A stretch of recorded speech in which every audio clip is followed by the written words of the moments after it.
about the opportunities for BVI in South America? So I do have slides, and I will try to keep it not boring, Debbie. So just quickly, the BVI hired our firm back in September to enter the Latin America market, and we went down to Brazil and Rio in October and had a fantastic impact.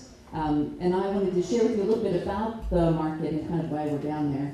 I have more slides than I'm going to go through, but one thing I wanted to say is we are a firm, been in business for 12 years. We started in North America, US and Canada. It was actually our clients that forced us into opening a London office, and then just a year thereafter, opening our South America office, which is about 5 years old.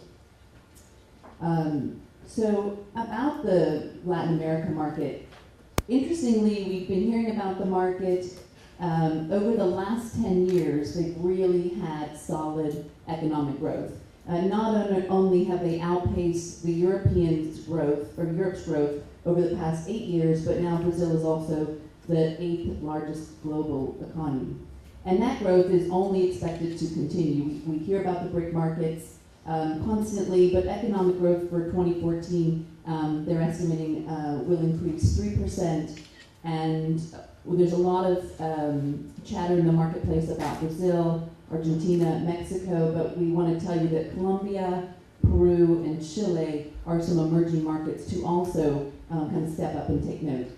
And what does all this mean? I mean, it's really creating kind of massive market change in the Latin sector. Many of us have sat in conferences and we've heard about the high net worth individuals in Brazil. It's not shy to say there's just shy of 3.5 million high net worth individuals residing in Latin America, of which the highest, they've had the highest growth of high net worth individuals globally in the year 2011, and Brazil, of course, leads the charge both in the high net worth individuals and what we call the ultra high net worth individuals. So many of us know those stats or some form of that. But what is more important, and I think what is less known, is this burgeoning middle class that's really exploded in Latin America. In the last decade, there are 50 million new middle class consumers. So again, 50 million new middle class consumers in 10 years, of which Brazil, again, has 30 million of those. But Argentina's middle class has doubled over the past 10 years. And that's a consumer that's out into money for the first time, and they have very interesting buying patterns and things that they want to use with their money. And so what do these consumers look like? One, they're young. When we were in Brazil, it was interesting. Every office we went into, there was the owner, and then there were 30 to 20-year-olds working in the office, and I kept thinking, wow, well, it's because 6.7% of Brazil's population, only 6.7%, I should say, is over the age of 65. Argentina's median age is 30, and Brazil is even less. So they are a young, new, affluent consumer. Affluent, many people don't know, I didn't realize Sao Paulo actually has more helicopters than any other world in the city, or in the globe. And they have an average ticket price on luxury goods of about $2,500 US. New, again, 47% of this population is emerging wealth, their first generation wealth. To the point of the millennials, that has a very different, they have very different buying patterns than people who've had money or been middle class for a number of years. And they're influenced by very different things, one of which is social media. 84% of Brazilians are on social media. It's a very high number. It's actually second only to China, which is 90-some%. So you speak to them through that kind of vehicle, and they're travelers. Good news for the BVI. Their summer season is your winter season, but it's not the American 2-week holiday of Christmas to New Year's. They actually travel, they have nearly 2.5 to 3 months off, depending on the country, based around Carnival. So I always say, figure out when Carnival is, and they take off from the 1st of December to when Carnival ends. And that's nearly 2.5 to 3 months. So that can fill some really nice shoulder seasons for the BVI, for Caribbean countries, for anybody looking at that market for early December, and then that kind of lull of late January, early February. This really is a market that's that people are standing up and taking notice of. They are the fastest growing travel market globally, South America. Outbound travel grew 12% in 2012, and now we just got the stats for 2013. It's actually 16% in 2013 for outbound travel. Again, good news, they're not staying home, they're going international. 43% of Latin Americans plan to travel more in 2014, and 34% plan to travel the same. So they were already great travelers, but now 43% are saying I'm going to travel even more. In Latin America, the total gross travel bookings for the year in 2012 was 68.1 billion.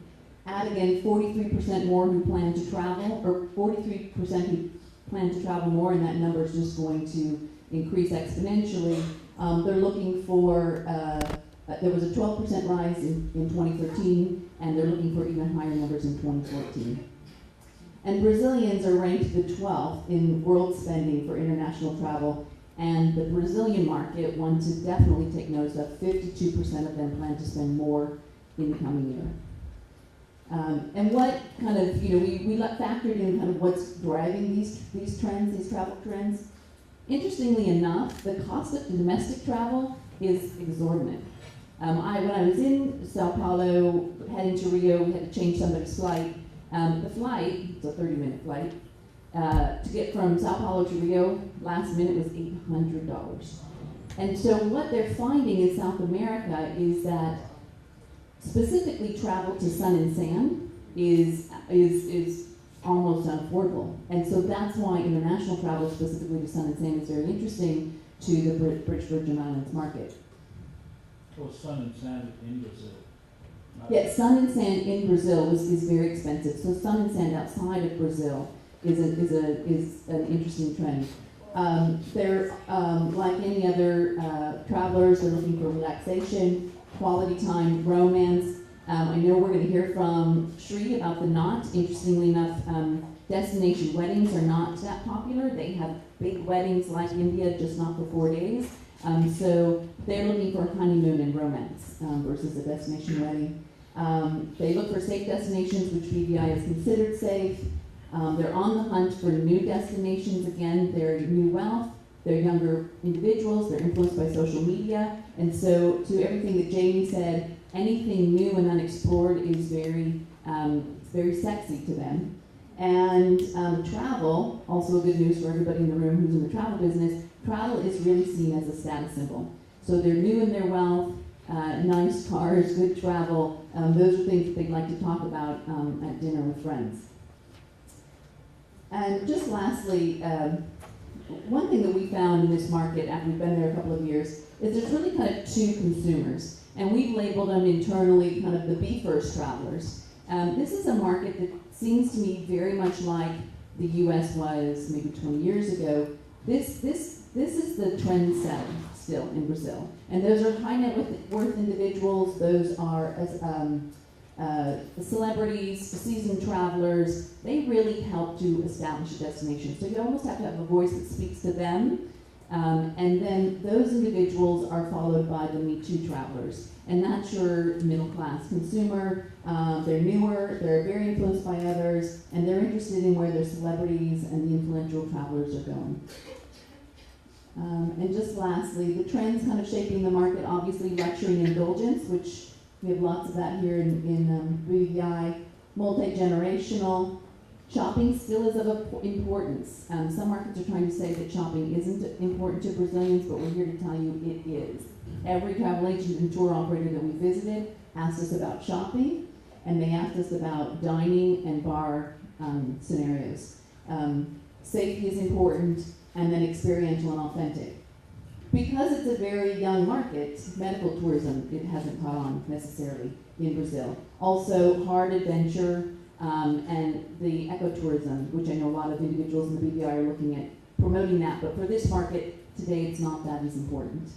Okay, so popular destinations, obviously, they come to the US and Europe. But here's your international Sun and Sand competitors, and I only bring that up because I think for all of you here, it's good for you to know kind of who you're up against outside of their kind of local travel. So St. Bart's, obviously, it's down there, it's considered the it place because it's a celebrity place, it's restaurants, it's nightlife, it's bars. Ile-de-France, Guanahani, Le Tuani, even Ronc are very, very common. They've had representatives in market, and they've done a Brazilian roadshow for 6 years. But interestingly, now South America is their third largest source of travelers for St. Bart's. And I want to point out one thing. Everybody talks about the difficulty of getting to the BVI, multiple flights. It's just as hard or challenging or how to get to St. Bart's. So that really shouldn't be a deterrent for this market. The next competitor is Turks and Caicos. They're known as a honeymoon destination. They're linked to kind of scuba diving, snorkeling, also linked to a celebrity lifestyle. Almanyara, Grace Bay, Gansevoort have been very active in the market. And the Grace Bay representative told us that their Latin American visitors grew 50% last year.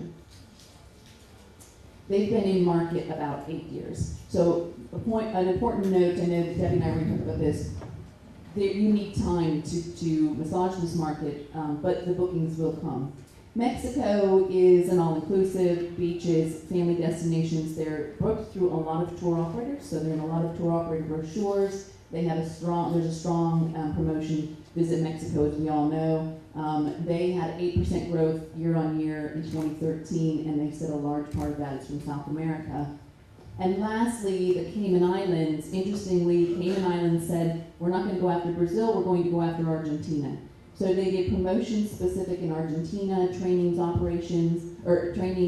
with agents and operators. They did a lot of familiarization tours, exclusive packages to the Argentinian market. They partnered with Copa, and now in their first year of promotions, they were very aggressive. They saw 5,000 Argentinian travelers.